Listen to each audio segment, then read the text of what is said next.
بلغ مقاصدنا واغفر لنا ما مضى يا واسع الكرم يا رب بالمصطفى بلغ مقاصدنا واغفر لنا ما مضى يا واسع الكرم يا رب بالمصطفى بلغ مقاصدنا واغفر لنا ما مضى يا واسع الكرم.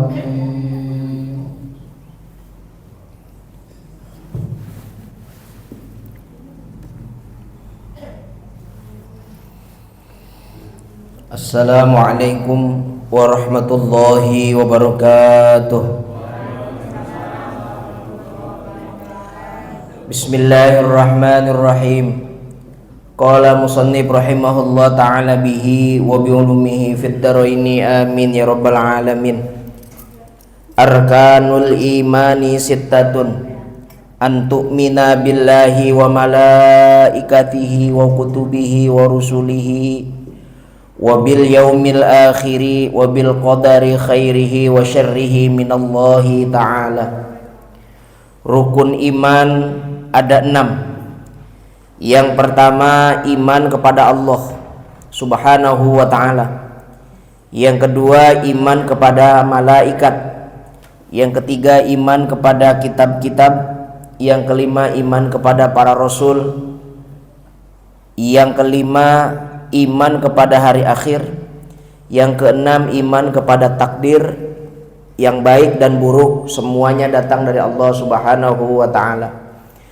Hadirin yang dirahmati Allah subhanahu wa ta'ala, setelah kita menjelaskan dalam bab Safinah fasal tentang rukun Islam, ini kitab yang paling unik di antara kitab-kitab yang lain, karena dalam satu kitab yang temanya adalah fikih, akan tetapi para muallif atau orang yang mengarang kitab Safinatun Najah ini menyisipkan tentang rukun iman, yang kadang-kadang rukun iman ini biasanya dibahas dalam ilmu atau disiplin ilmu yang berbeda. Ilmunya ilmu tauhid, tapi walaupun dalam garis besar saja, yang jelas kitab ini ingin memperkenalkan kepada kita bahwasanya setelah kita rukun Islamnya benar, baru ada rukun iman. Jadi rukun iman ini di nomor 2, begitu ya. Tapi sejatinya sebelum kita mengenal syariat harus mengenal Allah dulu dan Rasulnya. Ini hanya sebatas penyusunan dari fasal demi fasal. Yang pertama, rukun iman itu adalah iman kepada Allah subhanahu wa ta'ala. Kita jelaskan. Yang pertama disebut dengan iman. Iman ini lughatan maknanya percaya. Saya ngomong sama ibu, Bu, tuh ada orang meninggal jadi kuntilanak. Misal ya, Bu, ada orang baru lahir meninggal jadi kuntilanak. Ibu percaya. Iman namanya. Namanya iman. Jadi lughatan, iman secara lughat itu percaya kepada siapa aja, kepada apa saja. Namanya percaya kan gitu.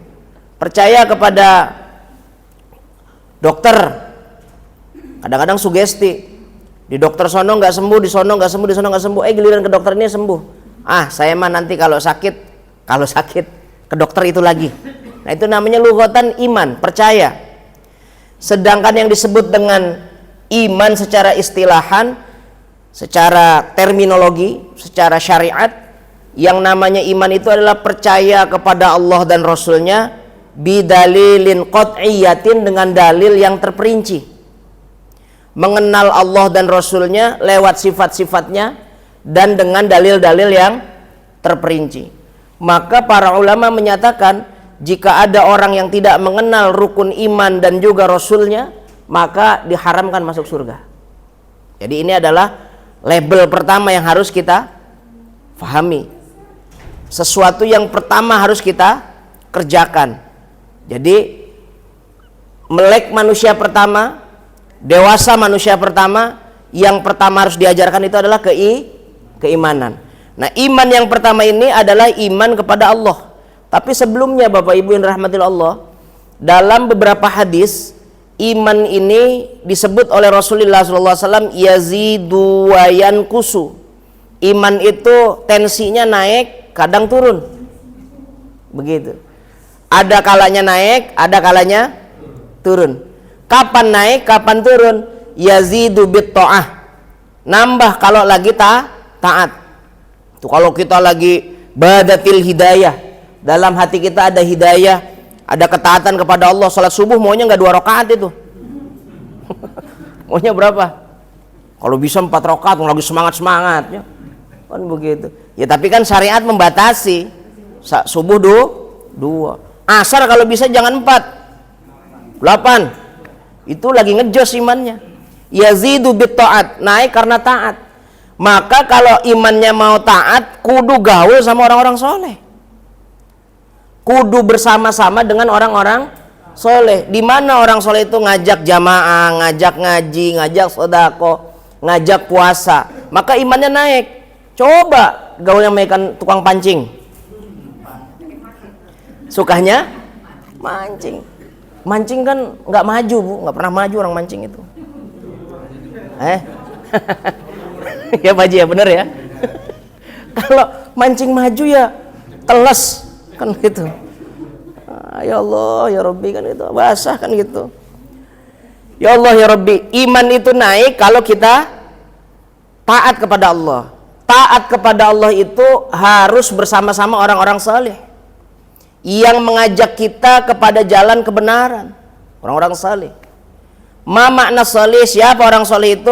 Al-qaim bihuquqillahi wa bihuquqil ibad. Orang soleh itu adalah orang yang selalu memegang teguh prinsip kepada Allah dalam beribadah dan juga kepada masyarakat. Sholatnya, puasanya, hajinya, zakatnya, sodakohnya nggak tinggal. Di samping itu qaim bihuquqil ibad, hak-hak manusia juga dipenuhin. Arisan, nongkrong di pos ronda, jangan salah itu kemanusiaan, itu harus itu. Mohon izin, ronda.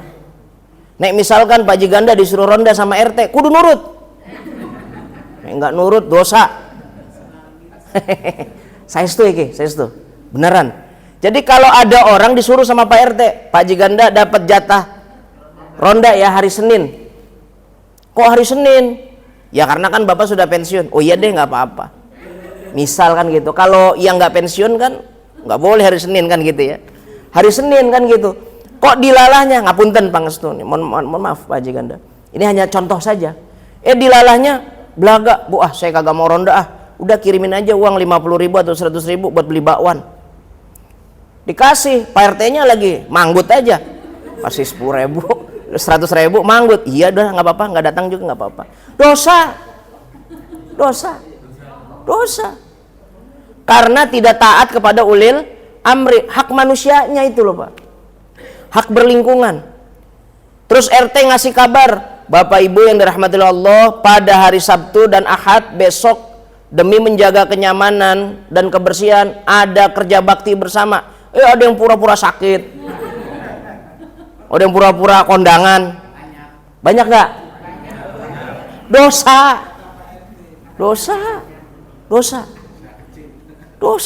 itu. Jangan main-main. Yang namanya Rasulullah al-qaim bihuquqillah wa bihuquqil ibad. Hablum minallahnya dia jalin dengan baik ibadahnya. Tapi jangan lupa ibadah sosialnya juga harus ada. Nggak boleh orang ngaji aja di mana-mana ngaji. Giliran, mohon maaf, ada tetangga kita lapar sampai mati, kok kita pelit? Dosa, masuk neraka kita. Main-main ini. Nggak main-main. Tapi ada orang yang baik sama orang terus kan gitu, ibadahnya nggak mau, sholat nggak mau, ngaji nggak mau, salah juga. Maka harus seimbang. Seimbang itu bisanya kita jadi orang yang salih itu bisa berpegang teguh dengan haknya Allah dan juga menunaikan haknya manusia itu kalau gaul, kalau bermasyarakat, kalau berlingkungan dengan orang-orang saleh.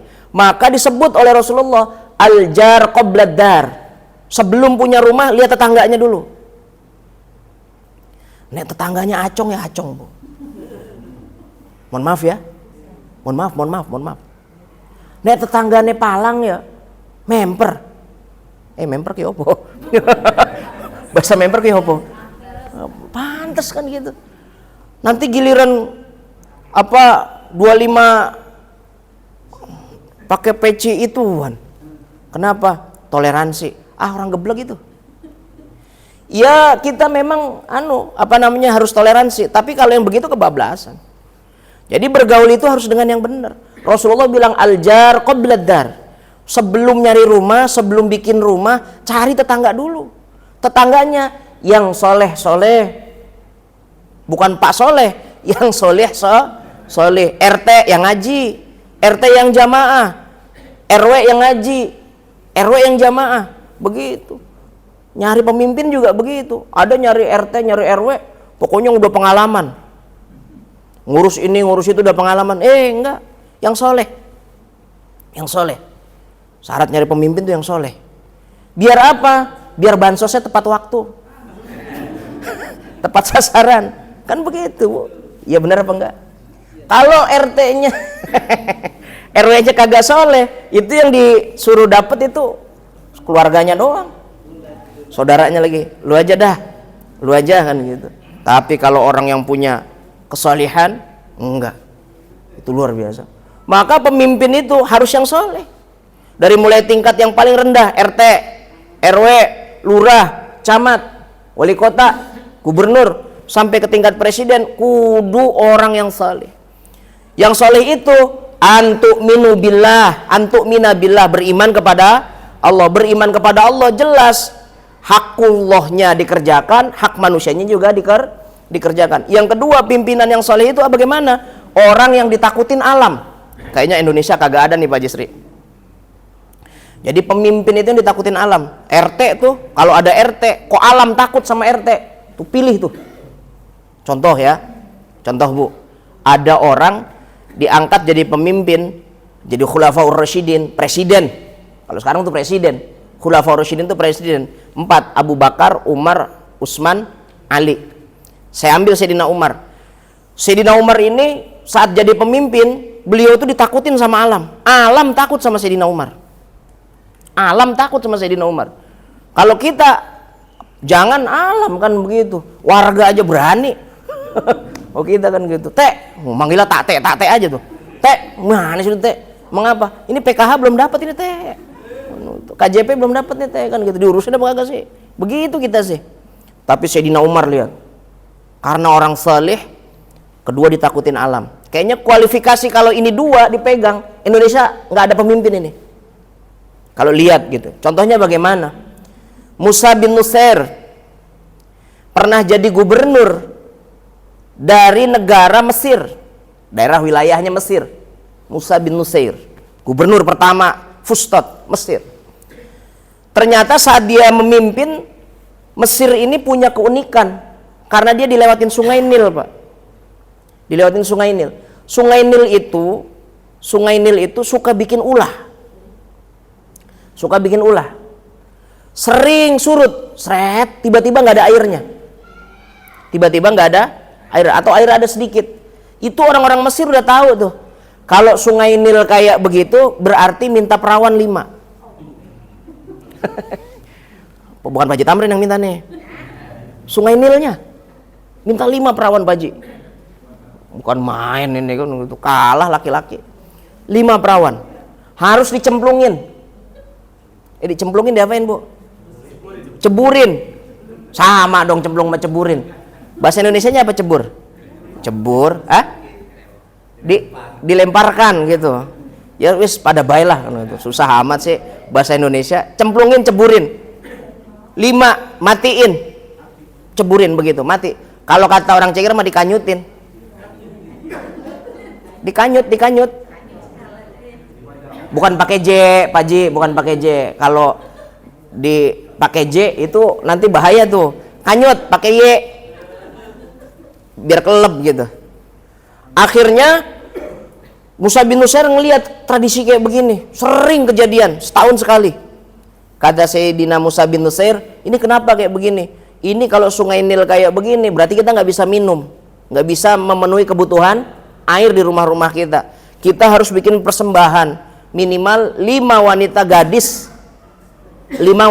yang sudah mens, ceburin, matiin di situ. Nanti sungai Nil naik lagi. Tapi benar bu, ketika diceburin naik seret airnya. Begitu. Kalau dalam kitab Risalatul Mu'awanah wal Mudzaharah ada setan yang memang kerjaannya begitu. Ada setan yang kerjaannya begitu. Contoh ya. Contoh nih, saya udah ngomong sama orang-orang. Di Sukabumi, di Pelabuhan Ratu itu ada tradisi ngelarung. Pala kebo dibuang tuh ke laut. Itu nanti hasil nelayannya, tangkapannya banyak. Nggak ada tragedi kematian, nggak ada. Tapi kalau nggak ngelarung, hasilnya sedikit, banyak yang mati, biasanya begitu. Kata saya, Pak jangan diturutin, jangan diturutin. Paling setahun 2 tahun, ntar 3 tahun udah nggak ada kan gitu. Wah takut orang semua itu. Karena memang ada setan yang kerjaannya begitu. Jika dia nggak dikasih persembahan, dia bikin ulah tuh. Ada orang ditarik lagi berenang, ya wajar berenangnya di pantai selatan, kan gitu. Pantai dalam kan itu Pak, mati ya memper wajar kan gitu. Kan gitu. Coba kalau berenangnya di kolam PKP, ya enggak lah, orang cuma segini kan gitu, ya cetek lah gitu, mohon maaf ya kan gitu. Itu katanya diambil Nyi Roh Kidul, itu setan yang lagi berulah itu, yang berulah, yang ngambilin nyawanya orang biar iman kita terdistorsi, iman kita kena virus, kena gangguan gitu, jadi percaya tuh. Nah di Mesir juga begitu. Kata Musa bin Nusair, sahabat Rasulullah SAW, nggak bisa nih kayak begini, nggak bisa, nggak boleh nih kayak begini, nggak boleh. Maka Musa bin Nusair datang kepada Sayyidina Umar ibn Khattab, dia ceritain, ini pemimpinnya Khulafaur Rasyidinnya Sayyidina Umar. Kata Sayyidina Umar, tar saya ambil ituan pulpen sama kertas kosong, dia tulis, dan tulisannya nggak dibaca sama Musa bin Nusair, dimasukin ke botol, ditutup sama Sayyidina Umar, nih bawa. Lah terus diapain ini Sayyidina Umar? Dibacain, cemplungin ke sungai Nil, suruh dibuang ke sungai Nil. Mungkin dulu Pak Haji Sri nulis surat sama Bu Haji di botol gara-gara ini kali gitu kan. Kan ada ya, kalau orang dulu jatuh cinta itu dibuang tuh surat kemana itu, ke laut ya kan gitu. Saya pernah tuh Pak begitu, nulis, asal nulis katanya kan gitu ya di pantai, saya buang, bohong itu nggak ada, nggak nyantol tuh, boro-boro nyantol, inget aja enggak tuh cewek kan itu. Dimasukin surat, ditutup, dibuang ke sungai Nil.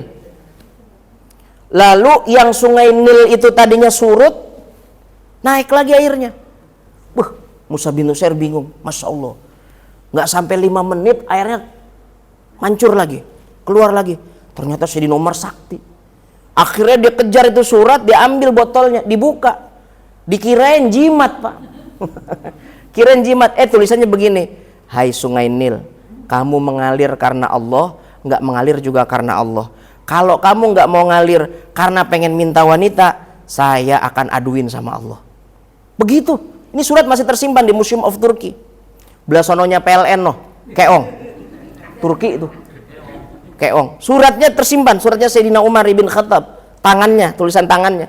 Itu sungai Nil takut sama Sayyidina Umar.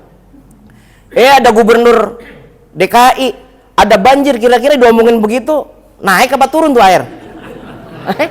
Kudu pakai bulldozer, Pak. Kudu pakai bulldozer. Berarti tuh sungai tuh air kagak ada takutnya tuh sama gubernur. Berarti kalau ikut kriterium orang soleh, soleh kagak itu? Emang kata gampang nyari pemimpin. Jangan nyari RT. RT ditakutin kagak tuh? Hah? Ada anjing, dibilang, "Jeng, diem. Jing, duduk. Jing, diem." Garot. Garot apa garot? Gigit. Wah, ini mana? Wah, kacau ini mah kan gitu. Berarti kagak dicintai sama alam, nggak ditakutin sama alam, bahaya ini Pak. Maka cari pemimpin yang kayak begitu. Orang-orang dulu Pak, jadi pemimpin itu lantaran bisa mengendalikan. Joko Tingkir bisa mengendalikan dan menjadi raja itu karena ada kebo kemasukan apa namanya, kemasukan kupingnya itu kemasukan nyamuk, dia bisa keluarin kan gitu. Jadi raja Sultan Hadi Wijoyo dari Tingkir sana. Itu Joko Tingkir. Di sini pemilihan RT begitu apa kagak? Hah? Jual visi dan misi. Visi dan misi udah jadi mah lupa. Visi lu apaan? Au, misi nggak ngerti. Kan gitu, orang dibikinin kan gitu. Kadang-kadang RT 6 teh, bukan di sini. RT 6. Kalau di sini sama ya. Kalau di sini sama. RT 6. Emang hebat bener, Pak. Saya ngikutin tuh pemilihan RW 03. Insyaallah ada gaji ke-13. Gaji ke-13. Gaji siapa ini, saya bilang kan gitu. Gaji ke-13 THR katanya. Pas bener aja dikasih THR, saya tanya ibu istri teman-teman kan gitu. Duh, PKK dapat THR, dapat Pak Ustadz, berapa? 75.000.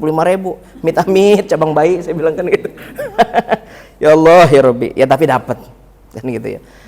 Ya Allah, itu namanya al-qaim bi huquqillahi wa bi huquqil ibad. Beriman itu harus dengan jalan kita menjadi orang soleh. Orang soleh itu caranya kita duduk deket-deket sama orang soleh. Bahkan kalau kita belum bisa bersama dengan Allah, kita diperintahkan dalam hadis lain, kun ma'allah. Ini hadis luar biasa ini. Saya kalau baca hadis ini agak-agak merinding ini. Kun ma'allah. Sabdanya Rasulullah, kata Rasulullah SAW, jadilah kamu orang yang bersama dengan Allah. Bersama itu gandengan tangan, Bu.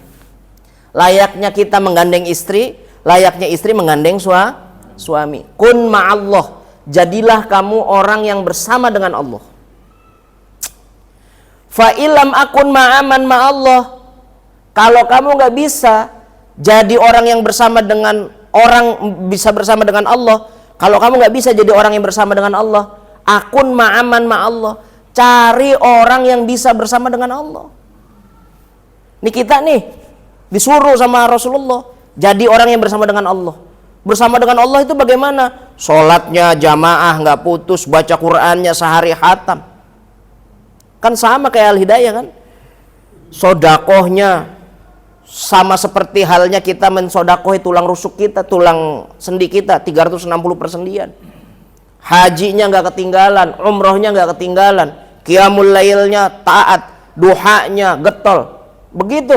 Itu namanya orang yang bersama dengan Allah. Prototipenya kayaknya ngelihat hidung sama tampang bapak sama ibu nggak ada ini. Nggak ada ini. Kebaca. Gitu. Galak sama suami kok. Iya, istri galak sama suami, suami pelit sama istri. Tampangnya kelihatan. Tampangnya kelihatan kan gitu. Ya Allah ya Rabbi. Kita disuruh jadi orang bersama dengan Allah, tapi bersama dengan Allah itu berat banget. Maka kata Rasulullah, jalan kedua, akun ma'aman ma'allah. Cari orang yang bisa bersama dengan Allah. Siapa? Para kiai-kiai, para habaib-habaib, para ustadz-ustadz yang saleh-saleh, hatinya yang bersih-bersih. Gandeng tangannya, Bapak bisa bersama dengan Allah, saya nggak bisa. Ayo tuntun tangan saya Pak, tuntun badan saya, tuntun pikiran saya untuk ibadah kepada Allah, biar saya juga bisa bersama dengan Allah. Fa innaka yasilu ila masirataka. Karena yang demikian itu, bersama dengan orang yang bisa bersama dengan Allah, bisa memberikan kita jalan untuk menuju Allah. Kata orang yang dekat sama Allah, ayo sholat berjamaah, ayo ngaji, ayo baca Quran, ayo tahajud, ayo duha. Tuh orang yang benar kayak begitu. Itu namanya orang-orang yang beriman tuh. Kan gitu. Udah nggak bisa bersama dengan Allah, nggak mau juga bersama dengan orang yang bisa bersama dengan Allah. Nggak mungkin. Pak, Bu, saya punya analogi enteng nih. Kalau kita di sini minimal lulus SD pasti ngerti omongan saya nih. Kalau nggak lulus SD, ya saya maklumin. Atau SR, kalau Pak Haji Tamrin kayaknya SR ya. SR. Pak Haji Sri SR apa SD? SD. Udah SD. Kalau Pak Haji SD ya kan. Cuman Pak Haji Tamrin SR. Sepuh banget. Pak Haji Ganda SR ya? Masih SR. Iya, berarti masih pakai sabak ya? Iya. Waduh, nggak punya buku dulu tuh. Saya dulu juga punya buku cuman satu tapi Pak. Taruh sini kan gitu. Nih. Analoginya begini. Ada gerbong kereta, ini analogi. Ada gerbong kereta, ada lokomotif. Lokomotif itu kepala kereta, Bu. Motor kereta, lokomotif itu. Saya katakan tidak ada gerbong kereta masuk stasiun nyelonong begitu aja tanpa digandeng lokomotif. Nggak ada itu, nggak ada. Nggak ada. Nggak ada yang namanya lori atau gerbong kereta masuk nyelonong begitu aja ke stasiun tanpa digandeng lokomotif, karena mesinnya lokomotif itu. Nah, perbandingannya begini, orang soleh itu lokomotif, sedangkan kita yang belum soleh baru-baru mau jadi orang soleh, baru-baru mau jadi orang soleh, itu gerbong kereta. Nggak mungkin orang yang kayak kita ini yang kagak soleh-soleh amat, kadang-kadang ngopi di warung, makan bakwan 2, ngaku 1. Pak RT apa?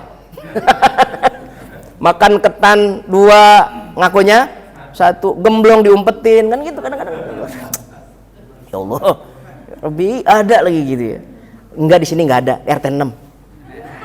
RW 3 sana gitu. La ilaha illallah.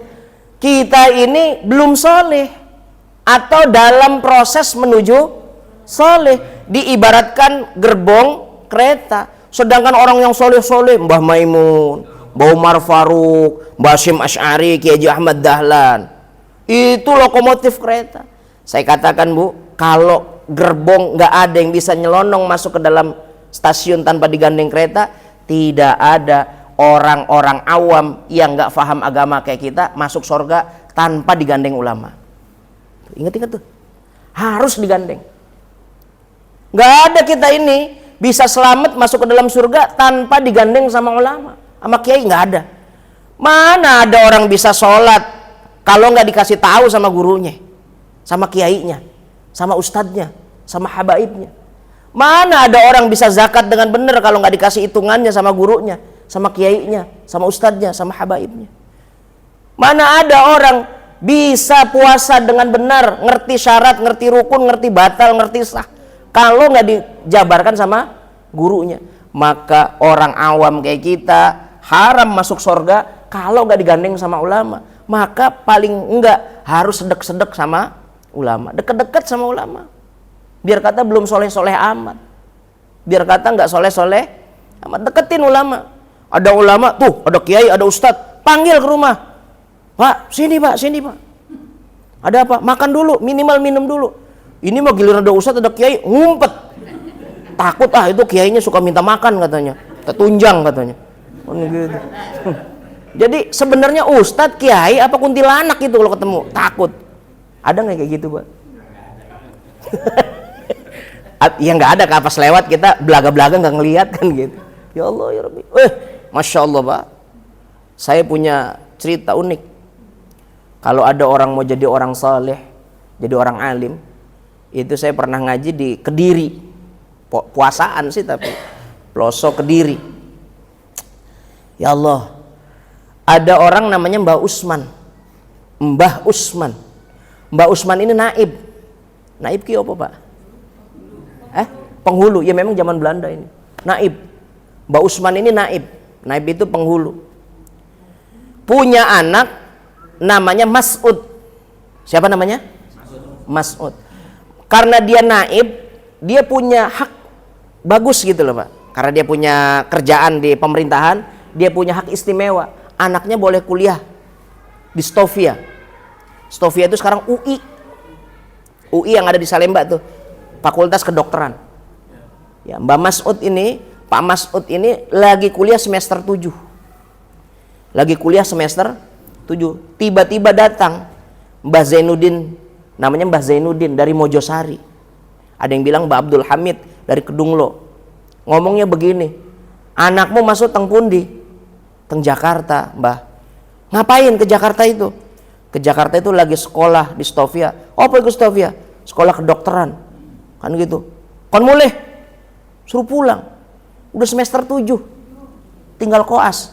Ibu kalau ada kiai ngasih tahu begitu, anaknya suruh pulang, nggak boleh kuliah kedokteran. Nurut apa bantah? Selangkah lagi jadi dokter. Ayo. Kira-kira gimana kira-kira? Minta maaf Pak Kiai, jangan Pak Kiai, jangan kan gitu. Sebentar lagi jadi dokter. Tapi yang namanya Mbah Jazuli, karena Mbah Jazuli ini orangnya unik. Dia bukan kiai, nggak bisa baca kitab kuning, nggak bisa. Tapi Mbah Jazuli ini orang yang seneng sama orang soleh. Kalau ada kiai, ada ustadz, dia suruh mampir ke rumah. Mampir Pak, ini ada minuman, tolong diminum. Nanti doain ya anak saya. Kasih uang secukupnya. Begitu tuh yang namanya Mbah Jazuli, Mbah Usman. Mbah Usman tuh begitu.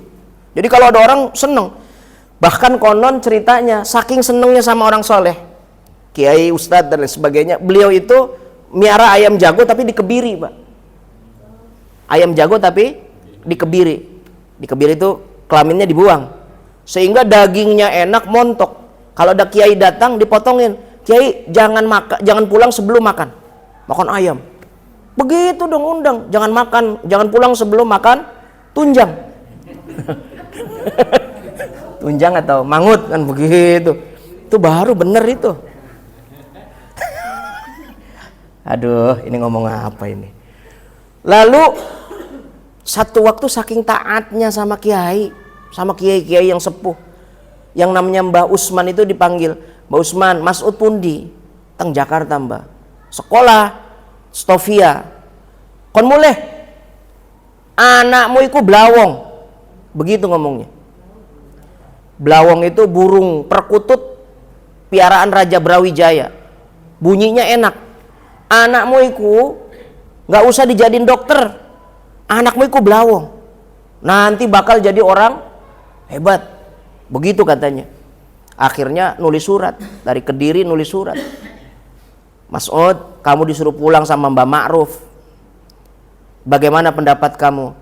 Kata beliau di dalam suratnya begini, masih ada suratnya, masih disimpan di Pondok Pesantren Pelosoli Kediri. Beliau itu ngomong begini, kalau Bapak pingin saya pulang, saya pulang. Tapi kalau Bapak bilang saya terusin, saya terusin.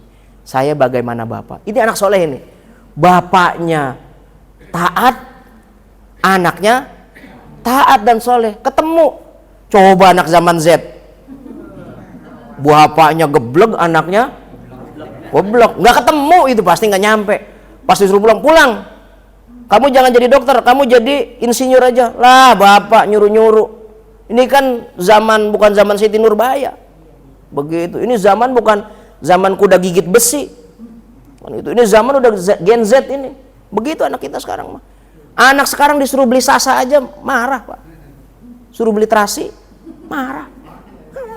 Ya Allah, disuruh ibunya, anak saya bukan anak orang lain. Anak saya, Rida, tolong belikan ibu ini asam Jawa kan gitu. Wah, begitu anak saya.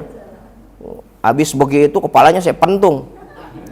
Ngomong apa sama ibu begitu kan? Oh iya ya, jalan juga, tapi ngedumel.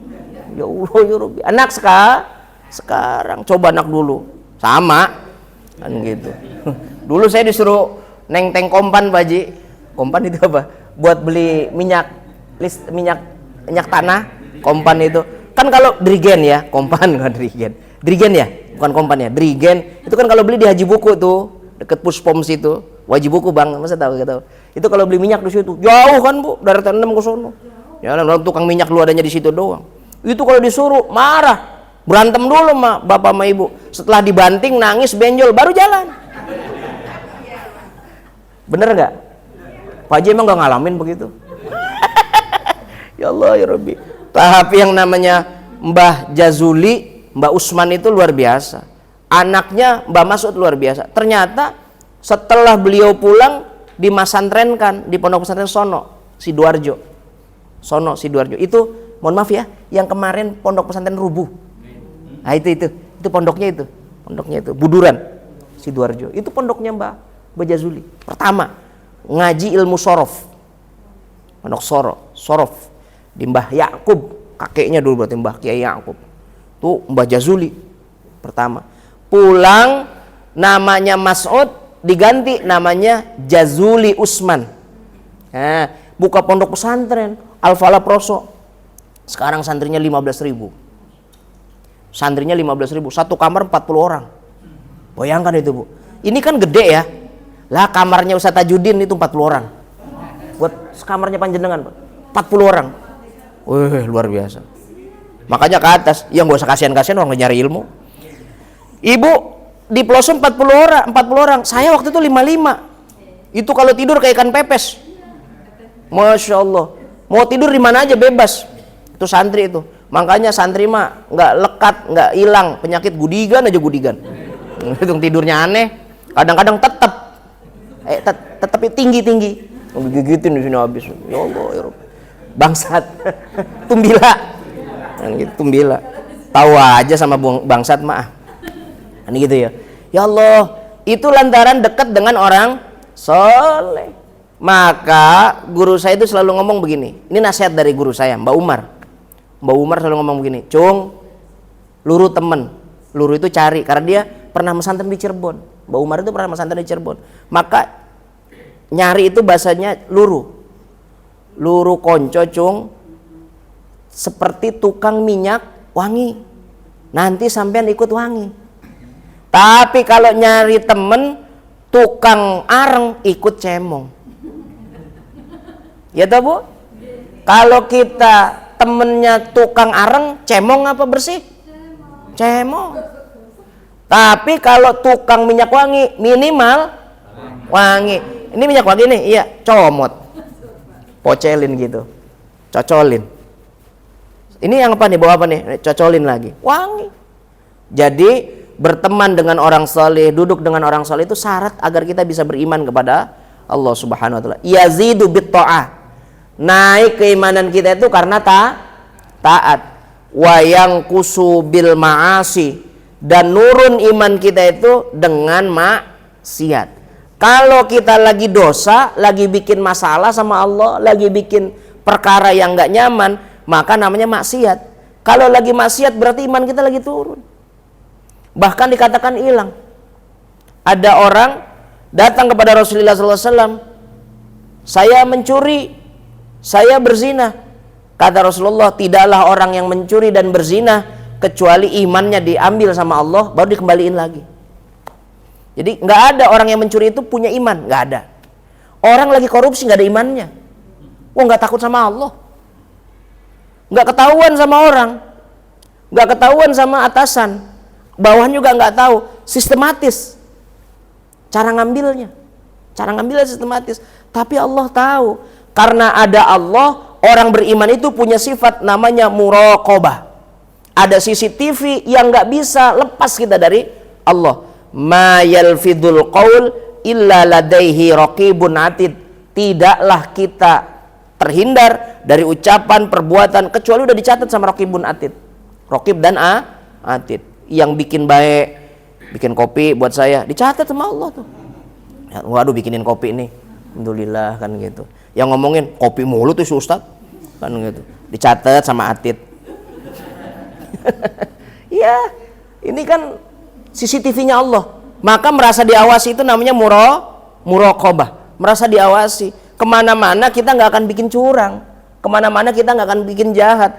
Kenapa? Karena kita merasa dipantau sama Allah. Kalau dipantau manusia, lewat pintu nggak kelihatan, lewat jendela udah nggak kelihatan. Manusia pandangannya terbatas. Allah a'lamu ma la ta'lamun. Tahu segala apa yang kita nggak tahu. Semuanya udah di ilmunya Allah Subhanahu wa taala. Hatta sampai-sampai yang namanya semut hitam jalan di atas batu di tengah gelapnya malam, tahu Allah itu. Itu ilmunya Allah.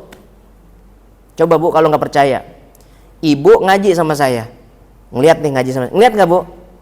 Ngelihat ya. Kalau saya tutup pakai hording hijau, ngelihat apa enggak? Mata kita terbatas.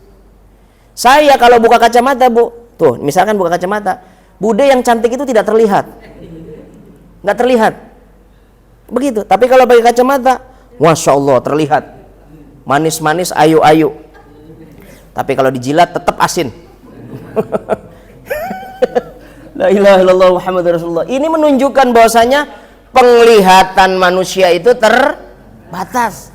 Tapi penglihatannya Allah, ilmunya Allah tidak pernah terbatas. Sampai-sampai semut hitam berjalan di tapak batu, menapaki jalan di batu dalam gelap gulita yang gak ada lampu, Allah tahu jalannya kemana. Masya Allah. Maka jangan sekali-kali maksiat kepada Allah. Karena ketika kita lagi bikin dosa, iman kita lagi turun, bahkan iman kita lagi ditanggalkan oleh Allah. Saat habis maksiat, kok kita ingat, ya Allah kita bikin dosa, tuh iman lagi dikembalin lagi sama Allah, lagi disetel lagi sama Allah, tuh iman kamu tuh. Begitu. Maka jangan sekali-kali kita bikin dosa sama Allah, karena nurunin intensitas ketaatan kita kepada Allah. Jadi turun iman kita, naiknya dengan taat. Jangan sekali-kali bergaul ada di tempat yang tidak di sana ada zikir kepada Allah. Cari tempat-tempat yang ada zikir sama Allah. Begitu. Coba Pak, Bu. Kira-kira kalau di pengajian ya, kalau di pengajian bisa dekat nggak sama Allah? Harus. Masa nggak bisa? Bisa apa enggak? Harus bisa. Tapi kalau di pos RW? Kalau di pos RW, ayo jawab, bisa apa enggak? Bisa iya, bisa tidak. Tapi persentase iyanya sedikit. Wong saya ngelihat kalau di RW 03 mainnya gaple. Tapi enggak gaple sekarang. Kalau di RT 3 itu, RW 3 tuh mainnya karambol. Lagi seneng main karambol. Bapak-bapak main karambol, kalau kalah dicemongin pakai bilao. Ah, kata saya, ada-ada aja nih bapak-bapak, masih kayak begitu. Dalam hati saya makin kayak anak kecil aja. Saya ikut main, dicemongin juga, kalah mulu. Gitu. Kalah mulu. Kata sampai pada kasihan, masih udah poset kok usah main. Emang kenapa? Udah cemong banyak banget. Pas dilihat, iya bener juga. Pulang bisa digebugin bini nih saya. Yo, happy. Tapi apakah ketika main karambol cetek, astagfirullahaladzim, lagi nginceng apa? Ngeker, bismillahirrahmanirrahim, masuk seret, alhamdulillah. Masa ada main karambol mikir zikir kepada Allah? No, di pos RW Pak, RW 03. Kalau main gaple, mertua sama mantu berantem. Nih Pak, gua kasih kartu 3. Nih anak, mati lo, kan begitu. Mantunya songong banget, wah segitu, Mbak, mampus lo. Wah ilah, mertua di mampus. Ada nggak kejadian yang begitu? Orang ceger dulu sering banget begitu. Orang ceger kalau main gaple. Makanya gaple itu dari bahasa Arab. Tanya Ustaz Tajudin. Ghaflatun, maknanya lalai. Nek megang kalau megang kartu lupa. Masuk ke Betawi, Jakarta kan nggak bisa ngomong ya kan? Mau kemana? Dari mana? Sama siapa? Gaple, gofla, gaple gitu. Jadinya gaple itu ghaflatun, lalai. Ibu nggak pernah baca bukunya Alwi Sahab sih ya. Alwi Sahab itu Nostalgia Jakarta, itu ada 10 jilid. Saya punya bukunya. Jadi tentang tempat-tempat penting, acara-acara penting di Jakarta itu dia tulis. Salah satunya ada jembatan Ciracas itu, yang kalau pengantin Ali, yang kalau kita mau kawin itu kalau ngebesan nggak boleh lewat situ, muter dulu. Kan gitu kan, blow on banget orang ceger. Orang ceger mau nganter ke pengantin Ali, ceweknya di pengantin Ali di sono, kudu muter ke sono. Kata Sita, blow on kan gitu. Lewat aja nyebrang, emang apa sih? Tar takut nyungsep katanya kayak pengantin Ali. Alah, mitos. Belum pernah ada kan ya? Belum pernah ada. Orang kagak berani. Saya jalan ke situ nggak ada yang nyungsep. Nyungsep juga kali yang mana, Bu? Kalinya udah kering. Kan gitu, kalinya nggak gede amat gitu ya. Tuh Alwi Sahab itu nulis gaple kan gitu. Makanya dalam Islam itu gaple, bridge, cangkulan atau kartu as dan lain sebagainya itu nggak haram. Tapi perkara yang mubah. Haramnya mubah itu boleh. Silakan aja, ora kenora gitu. Boleh iya, boleh nggak, kalau mau main, kalau nggak mau ya udah gitu. Ora kenora, mubah namanya. Nah, Kalau gaple atau kartu bisa jadi haram itu karena kadang-kadang main kartu pakai duit. Itu yang haramnya, itu duitnya. Judinya itu yang haram itu. Maka para ulama bil khusus Imam Syafi'i biar kata begitu dia ngasih letak dasar dalam usul fikih namanya sadzuz dzira'i, nutup jalan. Main kartu umumnya banyaknya orang itu main judi, maka daripada main judi udah tutup aja, kartunya nggak boleh. Begitu. Jadi namanya sadzuz dzira'i, nutup jalan untuk melakukan perbuatan dosa. Begitu. Itu Imam Syafi'i ikhtiyat banget, hati-hati banget. Nah, yang jelas iman itu yazidu wa yanqusu, naik dan turun. Naik tensinya bit taati karena taat, wa yanqusu bil ma'asi, bermaksiat kepada Allah, maka turun iman kita. Tuh begitu. Tuh baru mangap ini saya, Bu, baru muqaddimah. Gimana ini? Udah dulu ya. Baru muqaddimah.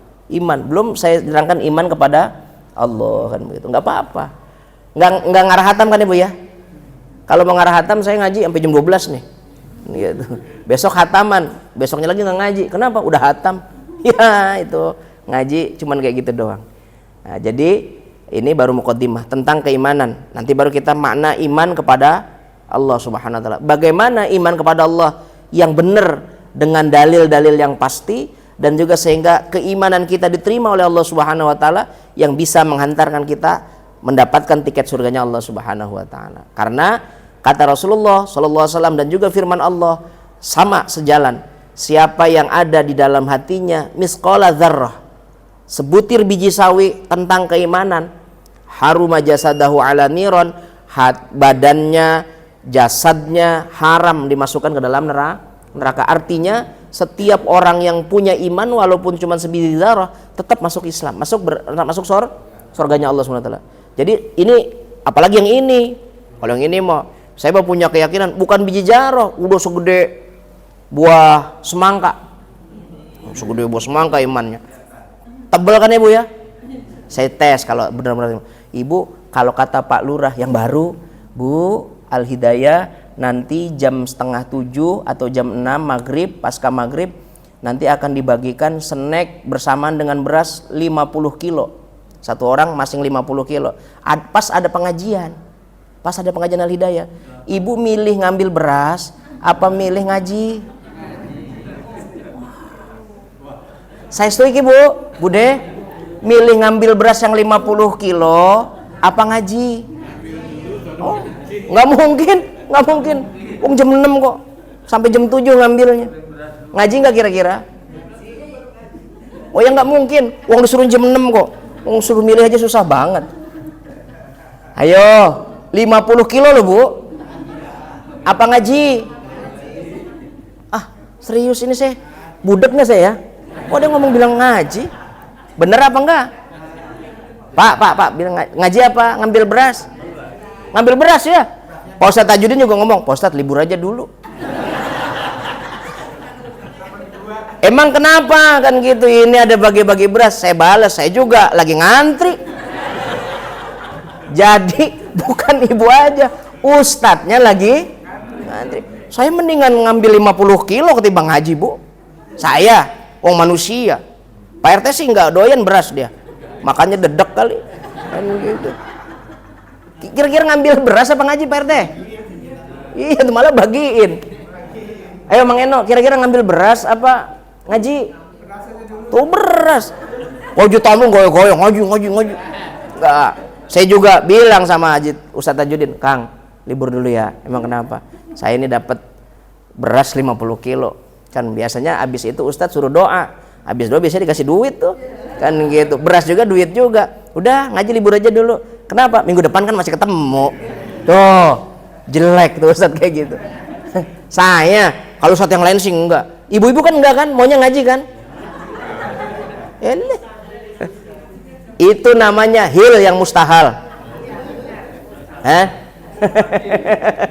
Ya Allah ya Rabbi. Baik, saya kira ya. Baik, ini muqaddimah tentang keimanan. Insyaallah nanti akan saya tajamkan lagi tentang iman kepada Allah Subhanahu wa taala. Baik, saya cukupi. Jika ada yang ingin bertanya silakan. Saya tunggu beberapa saat.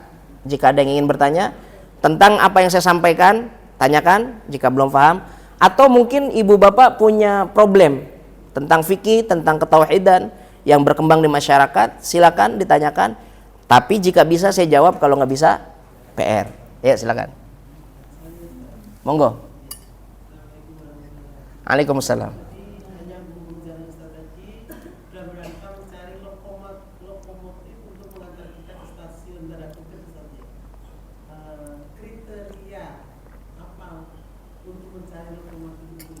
Baik, Pak, bagus ini.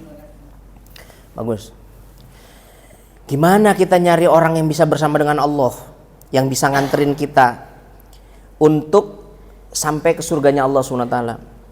Kriteriumnya jelas ada, ciri-cirinya jelas ada. Yang pertama, ingat-ingat, kalau kita ngaji deket dengan kiai, deket dengan ulama, harus ada, kalau bisa dikatakan ulama yang benar, harus ada minimal 3 ciri. Minimal, tapi sebenarnya ada banyak. Minimal 3 dulu. Contoh, satu diantaranya, kriteriumnya bagaimana lokomotif itu yang bisa mengantarkan kita masuk stasiun atau masuk ke dalam surganya Allah. Kalau habis ngaji, wa minal adawati ilar rahmah. Tadinya kita suka gedeg sama orang, suka benci sama orang. Setelah ngaji, kok ngelihat orang itu jadi sayang. Penuh kasih sayang. Nggak ada lagi curiga, nggak ada lagi gibah, nggak ada lagi namimah, nggak ada lagi fitnah. Pegang pengajian yang kayak begitu. Jadi tadinya dari permusuhan jadi persaudaraan, jadi rahmah. Wa minas saqawah ila sa'adah. Orang yang tadinya di jurang kecelakaan, di jurang ketidaknyamanan, hampir jatuh kepada kecelakaan, maka ditarik sama guru, sama kiai, sama habaib, sama ustadz, sama kiai, sama guru ngaji dan sebagainya, menuju kepada sa'adah. Sa'adah itu kegembiraan. Mana kegembiraan itu? Paling tinggi kegembiraan itu adalah masuk ke dalam surganya Allah. Kira-kira pengajian ini ngajarin kita masuk surga, apa ngajarin masuk mall Geraha? Jawab sendiri. Kan gitu. Saya kan nggak ngajarin, ayo nongkrong di Geraha, ayo nongkrong di PGC. Tapi ngajarinnya, majelis talim ini ngajarin ngaji, ngajarin sholat dan sebagainya. Itu namanya wa minas saqawah ila sa'adah. Dari kecelakaan kita, kebinasan kita, yang nanti kita mau diarahkan masuk ke dalam neraka, dibelokin sama para kiai, dibelokin sama kiai, masuk ke dalam surganya Allah. Itu sa'adah namanya. Ya, itu dua. Yang ketiga, wa minaz zulumat ilan nur. Dari kita nggak ngerti jadi paham. Oh, kayak begitu ya. Tadinya kita nggak ngerti nih. Oh, sekarang agak ngerti. Ngaji lagi makin ngerti, ngaji lagi makin ngerti. Maka ini adalah tempat di mana akan menjadikan kita bisa masuk ke dalam surganya Allah. Kalau ada pengajian kayak gitu, pegang. Karena ada pengajian gayanya sih ngaji. Gayanya sih ngaji, kajian kan begitu. Keluar ngelihat orang itu salah semua. Mohon maaf nih, ada pengajian yang keluar pengajian bukannya rahmah hati kita sayang sama orang yang belum sholat, kita sayangin tuh Bu. Ya Allah, kasihan amat nih orang belum sholat, gimana caranya biar bisa sholat? Kasih mau kena, yang bapak-bapak kasih sarung, kasih kopiah dan sebagainya. Ayo kita sholat bareng, itu namanya rahmah itu. Tapi ada lepas ngaji ngelihat orang salah semua, jadi permusuhan. Urusan kak sarung sama celana, yang satu nyengser, yang satu naik. Mohon maaf ini, dia nyengser nih. Oh, neraka kamu, neraka. Ilok. Ada orang pakai sarung nyengser masuk neraka. Habis ngaji, habis kajian di Al-Hidayah bacanya Yasin. Dia liwat, tuh ahli bid'ah. Malam Jumat baca Yasin. Nggak ada zaman Rasulullah, masuk neraka tuh. Fakullu dolalah finnar. Kullu bid'atin dolalah wa kullu dolalah finnar. Masa sih Pak? Masa sih Bu? Habis ngaji bukan dapat rahmat, malah masukin neraka ke orang. Saya dulu Wali Songo itu ngajak orang yang kafir masuk Islam. Nek sekarang wong Islam sudah Islam dikeluarkan dari Islam. Makin aduh kita, makin jauh. Lah iya. Coba mikir saja. Carikan dalil ada orang baca Yasin masuk neraka. Nah, kalau ada dalil yang menyatakan baca Yasin malam Jumat bisa masuk neraka, saya berhenti duluan. Baca Yasin masuk neraka kok. Baca Yasin kan baca Quran. Jadi ada pengajian-pengajian yang melihat orang itu kadang-kadang salah gitu, salah terus, dosa terus. Bahkan hati-hati Bu, hati-hati. Kalau kita habis ngaji, terus kita merasa benar sendiri, merasa alim sendiri, merasa soleh sendiri.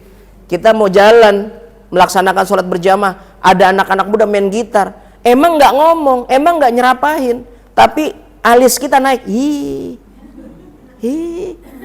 maghrib. Awas, orang ngaji itu bukan itu. Kalau kita belum bisa dakwah, belum bisa ngajak, hati ingkar, tapi alis nggak boleh naik. Ya Bu ya, karena saking nggak beraninya kita tuh sama orang, ngobrak-ngabrik lagi main gitar, alis kita kan kadang-kadang suka mengkerut, gitu. Memicingkan mata, melihat orang itu rendah dalam ibadah. Siapa tahu dalam main gitarnya hatinya lagi menyebut nama Allah, kita nggak tahu. Dia nyanyi, begadang jangan begadang, baru maghrib begadang loh, kan begitu. Kasih tahu kan gitu, ini masih maghrib, baru mau sholat maghrib. Tapi ternyata hatinya kalau ada yang zikir, Allah, Allah, Allah, Allah, Allah. Kita nggak tahu. Bu, kadang-kadang mata kita itu menipu. Kadang-kadang kacamata kita itu kacamata yang bikin kita keliru dan kesalahan. Saya pernah sama guru saya, ini Mbah Maimun yang ngomong. Mbah Maimun. Kata Mbah Maimun begini, Cung, neng Jakarta tah, nggih Mbah. Pingin ketemu wali tah mboten? Ya pingin Mbah kan gitu. Cari ya. Dia adanya di stasiun Manggarai. Suka ngamen. Gitu, Pak. Saya lihat, ngamen. Nyanyi. Rambutnya panjang. Tapi udah sepuh, udah agak tua, kelihatan mukanya tua. Tapi bersih. Saya bilang, kok waliullah ngamen ya? Bukan zikir megang tasbih, bukan megang Al-Quran baca Quran, bukan bimbing umat, tapi malah main gitar gitu. Siapa itu namanya Pak? Kan gitu. Orang Manggarai tahu semua itu, stasiun Manggarai. Saya pernah dagang stiker di pasar rumput, jadi saya cari itu orang itu. Waliullah itu saya cari, nyanyi. Siangan dikit dia jaga WC, kasih umum, toilet umum, deket Guntur. Ya Allah ya Rabbi. Saya lihat, perhatikan 3 tahun, sampai saya yakin, baru saya tanya, Pak, ada apa? Saya mau ngasih sesuatu, boleh apa enggak? Boleh. Dikasih tuh, saya dikasih roti lagi. Setelah saya ngasih duit, saya dikasih roti. Ya Allah, tuh orang baik bener, saya bilang pengamen. Saya diutus sama Mbah Maimun. Siapa itu? Kata dia gitu. Katanya panjenengan waliullah. Ah bukan, saya kenal aja enggak. Lari dia, kabur, nutupin diri. Ternyata saya cari, adanya rumahnya di Gondang Dia. Gondang Dia di mana itu? Kalipasir. Daerah Kalipasir situ. Cikini, Gondang Dia. Bukan Cikini, Cikondang Dia, bukan. Kalipasir ini. Daerah Kalipasir situ. Daerah Kalipasir. Ternyata Bu, pagi, siang, sore itu ngamen jagain toilet. Malamnya kiai besar. Basis umatnya adanya di Tangerang. Itu kalau mimpin ribuan orang.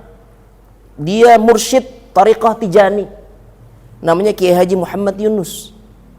Orang situ nggak ada yang tahu. Ya Allah ya Rabbi, ternyata jamaahnya kalau ngaji ribuan orang datang. Dan kalau dia datang ribuan itu dikasih nasi, nggak pakai minta nasi. Kalau kita kan ngasih nasi maulidan, bikin proposal dulu. Saya setengah, bikin proposal nggak? Bikin. Dia enggak, ngaji ribuan orang dikasih makan gratis. Wali itu, Masya Allah, Kiai Haji Muhammad Yunus. Wafat baru ketahuan itu kiai besar. Orang-orang kayak begitu. Oh ternyata pandangan mata sih beda dengan pandangan batin. Basirah dengan ain itu berbeda. Kadang kita ngeliat itu orang salah aja. Maka kalau ada pengemis, kata Mbah Maimun, kalau ada orang minta Cung, ada mengemis, minta dan sebagainya, ngamen dan sebagainya, lewat rumah kamu, sebisa mungkin jangan ditolak, kasih. Sebisa mungkin. Lah pripun Mbah? Ya siapa tahu itu Nabi Khidir katanya. Begitu. Tahu Nabi Khidir yang mana? Kan gitu. Saya kagak tahu dah tuh gitu ya. Itu jadi begitu Bu. Jadi kriteriumnya, cirinya, kalau kita selepas dari ngaji itu hati kita nyaman, penuh sayang, penuh rahmah, mandang orang itu saling sayang. Ada orang ngaji, habis ngaji belingsakan, kasar hatinya, gampang bikin orang terluka. Jangan sama orang lain, sama keluarga kadang-kadang ribut.